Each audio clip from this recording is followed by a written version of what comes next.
Hello, and thank you for your interest in Andean Archaeology and Culture, a summer 2017 study abroad program through George Mason University.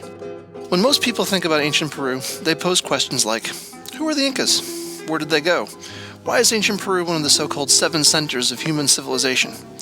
In this study abroad, these questions are in fact just our starting point. The Inca Empire only existed for about the last 200 years before Spanish conquest. They were preceded by an amazing diversity of other empires, states, and peoples, spanning a 14,500-year-long history that has really no equal anywhere. Together, their collective, technological, economic, political, and social achievements represent an incredible human and historical odyssey that unfolded in one of the most hostile environments anywhere on Earth. Here, I invite you to join us and to explore and experience that history firsthand. My name is Hagen Klaus. I'm leading this study abroad, and I'm an associate professor of anthropology at George Mason University.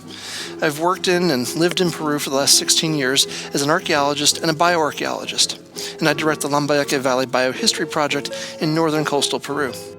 And joining us will be Raul Saavedra, my Peruvian crew chief and study abroad associate guide. Once we get to Peru, we spend a little time in the vibrant capital city of Lima, but soon after, we begin our travel with destinations organized by region and through time. We begin at a 4,000-year-old site called Caral, the first so-called city in the Americas, and it was thriving well before the pyramids of ancient Egypt were even built. Then we move into the northern highlands of Peru, with the next destination as the city of Huaraz and the nearby temple site of Chavín de Huantar. By 2000 BC, this was the center of the Andean universe. We'll explore the ruins and go into the subterranean temple galleries to come face to face with the fantastic and somewhat terrifying deities of the Chavín religion. Then we'll return to sea level to the desert north coast and spend a few days in the vicinity of the cities of Trujillo and Chiclayo for an encounter with the Moche culture who thrived in the first millennium AD.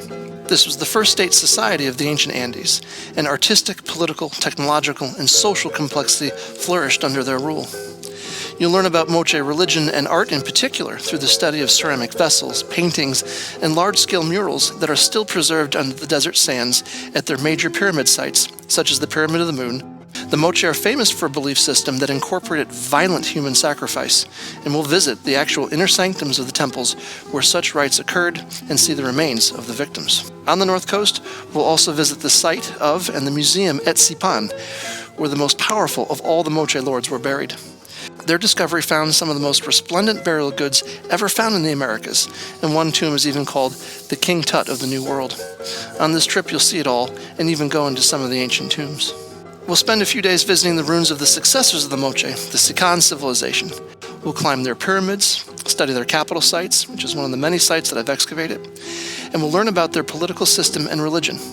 We'll explore their links between economics and ecology, the nature of Andean political power, and the factors that caused this extraordinary civilization to destroy itself from within. Then it's off to the south coast of Peru, where a confederated group of chiefdoms created the Nasca culture about the same time when the Moche were thriving on the north coast of Peru.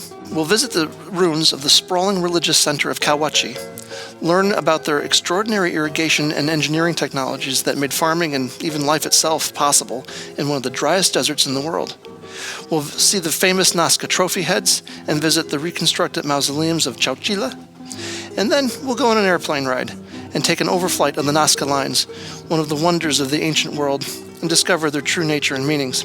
Hint, it's not aliens. In fact, it's a lot more interesting. Then we'll fly to the ancient Inca capital of Cuzco, which today is a thriving city in the southern highlands of Peru. We'll walk down Inca streets. We'll see the remnants of Inca governmental buildings and religious shrines. We'll explore the surrounding lands, including the sacred valley of the Inca, visiting the enigmatic sites such as Moray, and exploring the fortress of Ollantaytambo. And from there, we'll take a short train ride to Machu Picchu and spend a day and a half in one of the most extraordinary and moving remnants of the ancient world anywhere. Of course, another story weaves in and out of ancient Peru, and that's the legacy of what happened during and after the Spanish conquest. We'll learn about that too by visiting 500-year-old churches, convents, and even the ruins of sites that I've excavated over the last decade. You'll see how, in so many ways, the people of the ancient Andes are still with us, forever transformed by the calamitous encounter with the Spanish. You'll get a chance to visit some of the most extraordinary, unique, and breathtaking environments on Earth, from the most exquisite and barren of deserts to the high peaks and the lagoons of the highlands, to the beaches of the north coast of Peru, which incidentally, the surfing there happens to be great, and the mountains and valleys of the Andean Cordillera.